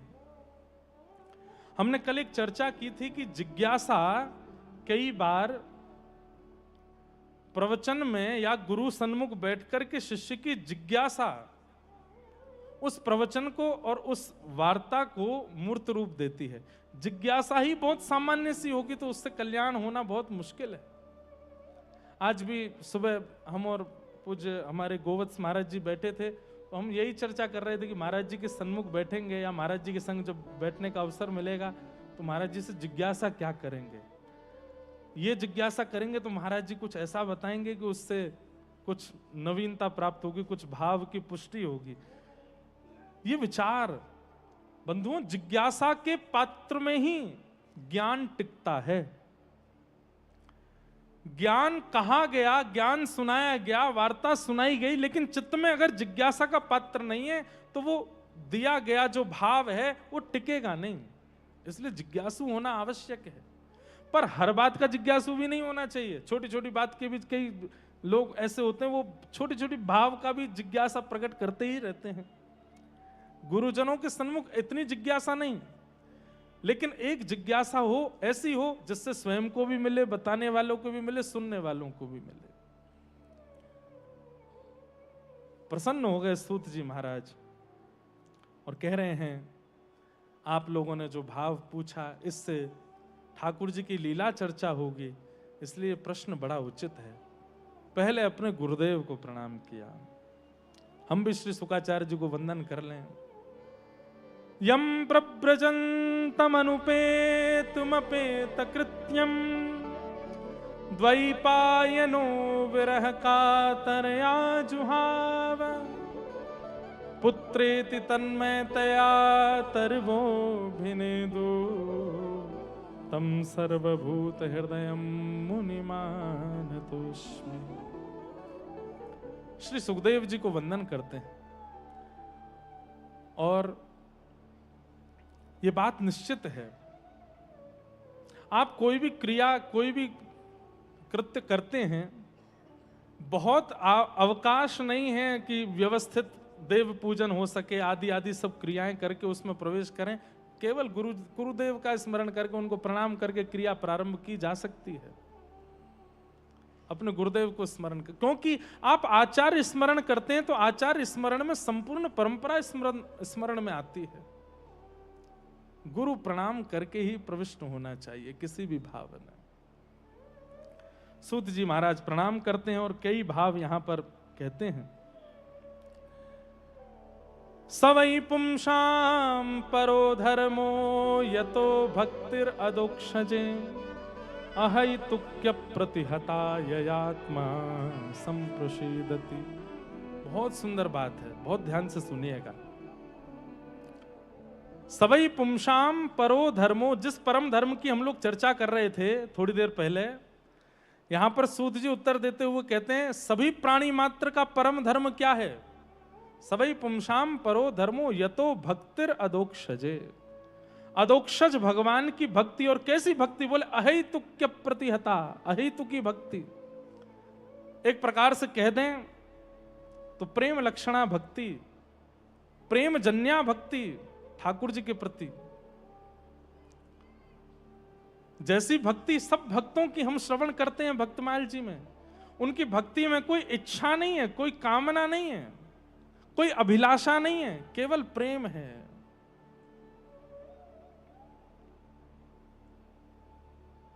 जो तुम तोड़ो राम मैं नाही तोड़ू रे, तो सो प्रीत तोड़ और कवन सो जोड़ू रे। ऐसी भावना प्रकट करते हैं श्री रैदास जी महाराज। प्रेम लक्षणा भक्ति, प्रेम जन्या भक्ति, जहां ठाकुर जी के प्रति प्रेम की भावना है। अब ठाकुर जी के सन्मुख जाकर के सब अपनी तो बता देते हैं कि नाथ हम ऐसे हैं, हम ऐसे हैं, हम ऐसे हैं, पर प्रेम जन्य व्यक्ति होगा वो ठाकुर जी के सामने जाके ठाकुर जी से ही पूछेगा, ठाकुर जी आप कैसे हैं, आप आनंद में हैं कि नहीं, सब कुशलता आपकी कैसी है, यहाँ पुजारी जी आपकी सेवा करते हैं कि नहीं, आपको जाड़ो तो नहीं लग रहा, आपको ज्यादा गर्मी तो नहीं लग रही, आज सवेरे कहाँ पायो। जनाबाई के प्रसंग में आता है, श्री जनाबाई एकादशी के दिन नामदेव जी महाराज कीर्तन करते और जनाबाई बड़ी प्रसन्न होती। क्यों? क्योंकि इतने वैष्णवों के बीच में पांडुरंग विट्ठल उनको नाचते हुए दिखते। लेकिन एक दिन जनाबाई नामदेव जी से बोली, आज कीर्तन ज्यादा तीव्रता से मत कीजिएगा, ज्यादा जोर से कीर्तन मत करना आज। बोले क्यों? बोले आज एकादशी है, सुबह से पंडरीनाथ दर्शन दे रहे हैं भक्तों को, थक गए होंगे, आप जोर से कीर्तन करेंगे तो वो नाचेंगे और वो नृत्य करेंगे तो पहले से ही थके आए हैं और थक जाएंगे। ऐसी भावना कौन रखता है बताओ? ये प्रेम जन्य भक्ति है, इसी कोई अहेतुकी भक्ति कहते हैं। लेकिन सब लोग सोचते छोटी जना है, इसकी बात में क्या है, सब जोर जोर से कीर्तन करने लगे, जय जय राम कृष्ण हरि। कीर्तन हुआ तो सब नाचने लगे और उस उत्ताल कीर्तन में ठाकुर जी भी आए, खूब जोर से नाचे और जनाबाई रोवे, अरे पांडुरंगा, अरे विट्ठल, इतनी जोर से मत नाचो, आप थक गए हैं, आपके चरणों में पीड़ा हो रही होगी। कीर्तन विश्राम हो गया, सब चले गए, पर जनाबाई अभी भी रो रही हैं कोने में बैठ के। बोले क्यों? आज पांडुरंगा को बहुत पीड़ा हो गई, आज बहुत थक गए ठाकुर जी। रोती रोती जनाबाई ठाकुर जी को पुकार रही थी। इतने में ही अर्धरात्रि सब चले गए अपने अपने कार्यों में, सब सोने चले गए, प्रसाद आदि इतने में पांडुरंग ठाकुर जी आ गए और सामने आकर के ऐसे कमर पे हाथ धर के,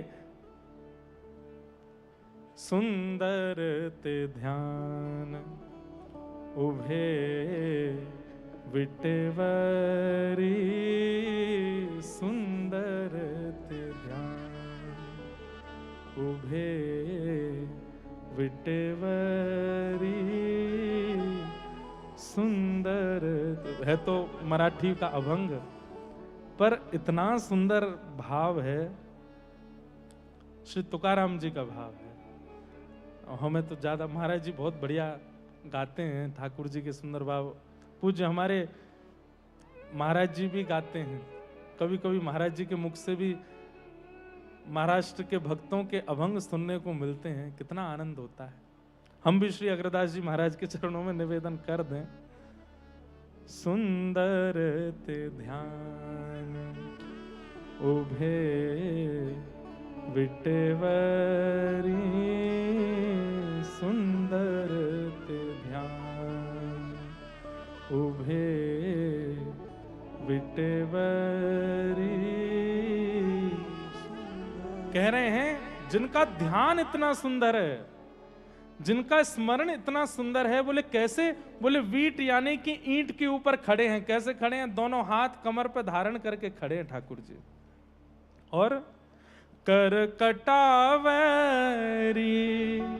थे बुनिया, सुंदर ते ध्यान उभे विटेवरी, सुंदर ते। इतनी कठिन नहीं है, समझ में आ जाएगा।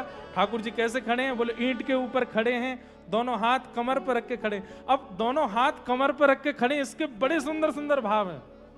एक भाव तो ये कहते हैं कि जैसे बालक कभी डर जाता है तो वो अपनी मैया के पीछे छिप जाता है, सामने उसकी बहन या फिर पिताजी या घर का कोई और सदस्य उसको डांटने के लिए आ रहा है तो अपनी मैया के पीछे जाके छुप जाता, तो मैया ऐसे खड़ी हो जाती, क्या कह रहा है तू, किसको डांट रहा है? बोले तुम्हारा लाला जो तुम्हारे पीछे छुपा हो। बोले चुपचाप वापस लौट जा। रक्षात्मक भाव से मैया ऐसे खड़ी हो जाती है तो मानो जैसे पंडरीनाथ अपने कमर पे हाथ धर के काम, क्रोध, लोभ, मोह और हमारे जीवन के किए हुए सब पापों को कह देते हैं। बोले चुपचाप लौट जाओ यहां से, जे मेरो है मेरे पीछे खड़ो, मैं यहाँ की रक्षा कर रहा हूं। ठाकुर जी ऐसे ठाड़े। श्री पंडरीनाथ महाराज की वाह। कोई महाराष्ट्र के वैष्णव विराज रहे हैं। दूसरा भाव, ठाकुर जी क्या कह रहे हैं? बोले कमर पे हाथ धर के कह रहे हैं दर्शनार्थियों को, बोले जो मेरी शरण में आ गयो है उसके लिए संसार रूपी सागर केवल इतना ही गहरा है, इससे ज्यादा गहरा नहीं है। बाकी सब तो इस संसार रूपी सागर में डूब रहे हैं और डूबते ही जाएंगे, लेकिन जो एक बार मेरी शरण में आ गया उसके लिए ठाकुर जी कमर पे हाथ धर के मानो संकेत कर रहे हैं। जैसे नदी में उतरने वाला, कई लोगों को जल में तैरना नहीं आता तो वो पहले किसी और को भेजते, आप देख लो कितना गहरा है, तो भीतर जाके व्यक्ति बोलता इतना ही है बस, इससे ज्यादा नहीं है। तो ऐसे ही ठाकुर जी कह रहे हैं वैसे तो संसार सागर बहुत गहरा है, सब डूब जाएंगे, लेकिन तुम मेरे सामने खड़े हो, मुझे प्रणाम कर रहे हो, तुम्हारे लिए संसार समुद्र इतना ही है, तुम डूबोगे नहीं, मैं रक्षा कर रहा हूं। करी कटावरी ठे बुनिया सुंदर ध्यान, तुलसी हार गला कासे पीतांबर, तुलसी हार गला कासे पीतांबर, आवणे निरंतर, आवणे निरंतर, तेची रूप सुंदर ते ध्यान, उभे विटेवरी सुंदर ते। और जिन लोगों ने श्री पंडरीनाथ जी का दर्शन किया वो अनुभव कर रहे होंगे, मकर कुंडले तलपति श्रवणे, मकर कुंडले तलपति श्रवणे। पंडरीनाथ भगवान मत्स्याकृत कुंडल पहनते, ऐसे मछली जैसे यहाँ धारण करते हैं। और उसका भाव ऐसा पूछा मैंने किसी से, तो किसी ने बताया, बोले श्री चंद्रभागा जी के भाव से ठाकुर जी ऐसे मत्स्याकृत कुंडल पहनते। कंठी कौस्तुभ, कंठी कौस्तुभ, मणि विराजित सुंदर ध्यान, उभे विटवरी सुंदर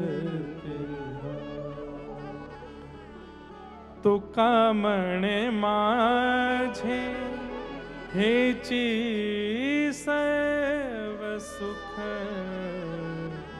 तो कामणे माझे हेची सर्व सुख, पाहनी श्रीमुख, पाहिन श्रीमुख, पाहिन श्रीमुख, आवडिने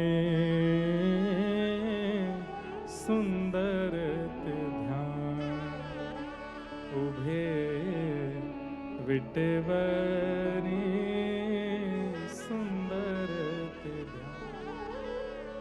आहा, बोलो पंडरीनाथ भगवान की जय। ठाकुर जी खड़े है गए जनाबाई के सामने आए के और कहने लगे, अरे जना तू काय को रो रही है? जनाबाई कहते हैं, बोले आज एकादशी थी, आप पूरे दिन थक गए, इतने वैष्णव आपके दर्शन करने आए और उसके बाद भी आप यहाँ कीर्तन हो रहा था तो उसमें उछल उछल के नाच रहे थे। मुझे चिंता हो रही कि आपके कोमल चरणों में पीड़ा हो रही होगी। ठाकुर जी रीझ गए जनाबाई के इस भाव से, बोले अच्छा ले, बैठ गए सामने, अपने चरण आगे कर दिए, ले दबा ले चरण, तो कुछ जितनी पीड़ा मेरे चरणन के भाव की लगी दबा ले, खत्म कर ले। इसे कहते हैं अहेतु की भक्ति, और यही परम धर्म है। ठाकुर जी के प्रति अहेतु की भक्ति हो जाए।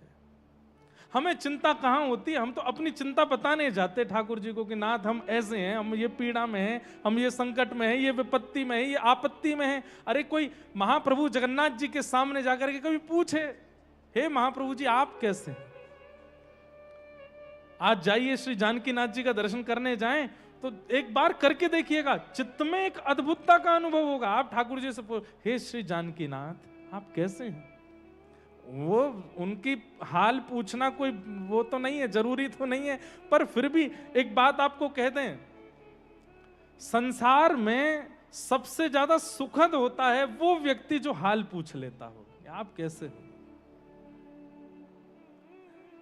भले ही वो व्यक्ति सुखी दिख रहा है, उसके पास कोई दिक्कत नहीं है, सब कुछ मंगल है, लेकिन फिर भी एक प्रेम का स्वरूप होता है। जनाबाई चरण दबा रही है ठाकुर जी के, क्या पूछ रही है? आपने भोजन किया? अब हम नहीं पूछेंगे क्योंकि हमको पता है अष्टयाम भोग लगता है ठाकुर जी का, लेकिन जनाबाई फिर भी पूछ रही है। अरे बालक हॉस्टल में पढ़ता है, कॉलेज में पढ़ता है, पता है कि माँ ने टिफिन भेजा है, फिर भी पूछती है ना भोजन किया? क्यों? प्रेम है। जनाबाई पूछ रही है आपने भोजन किया? ठाकुर जी बोले हाँ किया। क्या पाया? बोले पूरन पोली पाई। अच्छा पूरन पोली पाई? बोले हाँ। कल क्या पाया था आपने? बोले कल भी पूरन पोली पाई थी। परसों क्या पाया? बोले परसों भी पूरन पोली पाई थी। रोज पूरन पोली पाते हो, आपका मन नहीं भरता? ठाकुर जी बोले अब क्या, ये पुजारी लोग यही खिलाते हैं हमको और कुछ नहीं देते। जनाबाई बोली मैं कुछ नया बना के पवाऊं? ठाकुर जी बोले बनाओ। छोटी सी जना ठाकुर जी के लिए प्रसाद बना रही है, पवा रही है। इसी भक्ति को चित्त में धारण करना और ऐसी भक्ति चित्त में उद्दीपन होना, ये प्रेम लक्षणा भक्ति, यही परम धर्म है। क्षमा कीजिए, खूब प्रवचन सुने, सत्संग सुने, कथाएं सुनी और ऐसा प्रेम ठाकुर जी के लिए कभी प्रकट नहीं हुआ। क्या सुना आपने? और ये भावना हमारे चित्त में प्रकट क्यों नहीं होती है? क्योंकि हम केवल और केवल ईश्वर तत्व ही रखते हैं चित्त में कि वो ईश्वर हैं। अपनत्व की भावना आवे तो विचारों में और भी भाव आएंगे। प्रेम होता है तो विचार अपने आप प्रकट होते हैं। सवै पुंसाम परो धर्मो यतो भक्तिर अदोक्षजे। अदोक्षज भगवान की प्रेम लक्षणा भक्ति चित्त में प्रकट होना, यही प्राणी मात्र का परम धर्म है। धर्मस्वनिष्ठितः पुंसाम विश्वक्सेन कथा सुय नोत्पादे दधिरतिम श्रम एव हि केवलम। बहुत सुंदर बात है ये, समझ लीजिए एक बार और फिर विषय हम प्रेम से महाराज जी की आज्ञा से खूब आनंद से कथा सुना रहे हैं। जैसे जैसे भाव बनते जा रहे हैं प्रस्तुत कर रहे हैं। और सही बताएं तो आज महाराज जी ने एक बढ़िया सुंदर दर्पण लगा दिया है, तो श्री जानकीनाथ जी लग रहे हैं कि मानो जैसे तिरछी कटाक्ष से यही देखते देखते कथा श्रवण कर रहे हैं। ये दर्पण लगा है सामने और इसमें जो जानकीनाथ जी आपको दिख रहे हैं वो हमको भी दिख रहे हैं। और अभी अभी चंवर डोराई जा रही है यहाँ से, तो बीच बीच में वो चंवर बीच में आती है तो ऐसा लगता है कि चंवर सेवा कोई श्री हमारी या तो चंद्रकला जी या चारुशिला सखी प्रकट है करके श्री जानकीनाथ जी की चंवर कर रही है। बीच बीच में वो हमें ऐसा प्रकट है। और ये चंद्रकला जी कौन है? यही तो श्री हमारे अग्रदास जी महाराज हैं। अग्र अली, मुख्य अली, प्रथम अली।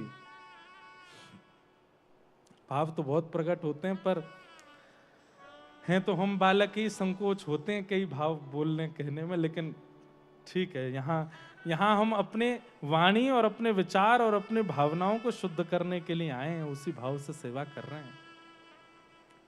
धर्म स्वनिष्ठितः पुंसाम विश्वक्सेन कथा सुयः नोत्पादये दधिरतिम श्रम एव ही केवलम। सीधा अर्थ समझ लीजिए कि जीवन में किए गए समस्त साधन ठाकुर जी ने स्वीकार कर लिए हैं, इसका प्रमाण क्या है? आप जितने भी साधन करते हैं, एकादशी व्रत करते हैं, नित्य नाम जप करते हैं, नित्य अपने अपने अन्य अन्य साधनों की आप पूर्ति करते हैं, सब साधन ठाकुर जी ने स्वीकार कर लिए और उनसे ठाकुर जी प्रसन्न हैं, इसका प्रमाण क्या है? तब कहते हैं ठाकुर जी की कथा में रति। अगर कथा में रति नहीं हो रही है, कथा में स्थिति नहीं बन रही, कथा में आनंद नहीं आ रहा है, तो इसका मतलब है सब साधन आपने साधन मात्र किए हैं, ठाकुर जी ने स्वीकार नहीं किया। बहुत बड़ी बात है बंधुओं, सत्संग में रुचि बनना, ठाकुर जी के सुंदर भावों में रुचि बनना, कथा में रुचि बनना, इस बात का प्रमाण है कि ठाकुर जी आपसे बड़े राजी हैं, ठाकुर जी बड़े प्रसन्न हैं। और एक और बात होती है, कैसी प्रसन्नता, कथा के प्रति कैसी रति, समय की पूर्णता पर इतनी व्याकुलता हो जाए कि हो गया समय पूर्ण, अब कल होगी कथा, अब हमको रात भर का वियोग सहना पड़ेगा, अब पूरी रात हम कथा नहीं सुन पाएंगे, अब कल ही कथा होगी। ऐसा वियोग चित्त में व्याप्त होने लगे कथा के प्रति। और ये व्याकुलता हुई है किसको? श्री परीक्षित जी महाराज को।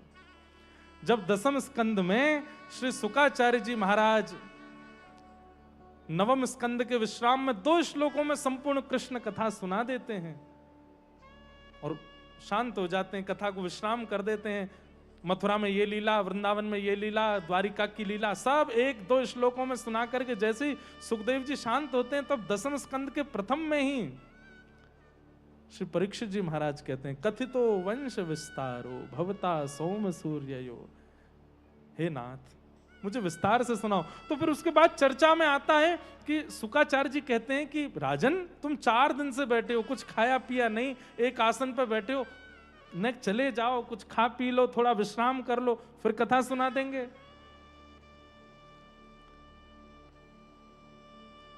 परीक्षित जी महाराज कहते हैं, भगवान, ऐसी मधुर कथा श्रवण के बाद, आपके मुख से निर्झरित इस भावों को सुनने के बाद भी यदि संसारी व्यंजनों की भूख यदि मुझको लगी है, तो मैंने कथा सुनी ही नहीं।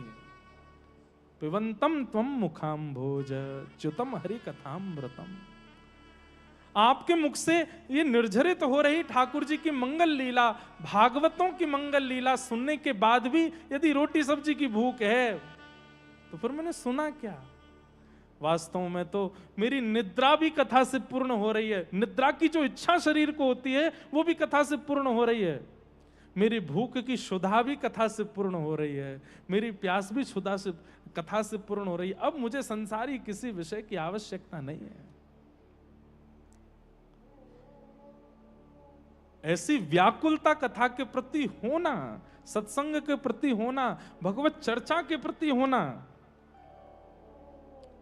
इस बात का प्रमाण है कि आपके साधन ठाकुर जी ने स्वीकार किए। और क्षमा कीजिएगा, यदि सत्संग में, कथा में समय काटना है, बस पूरी हो जाए तो जल्दी निकलें, प्रसाद मिलेगा, कथा के बाद भोजन करके जाएं, ऐसी भावना चित्त में यदि आ रही है, नोत्पादये दधिरतिम श्रम एव ही केवलम, तो कहीं ना कहीं साधन भी केवल एक श्रम है, ठाकुर जी उससे प्रसन्न नहीं है।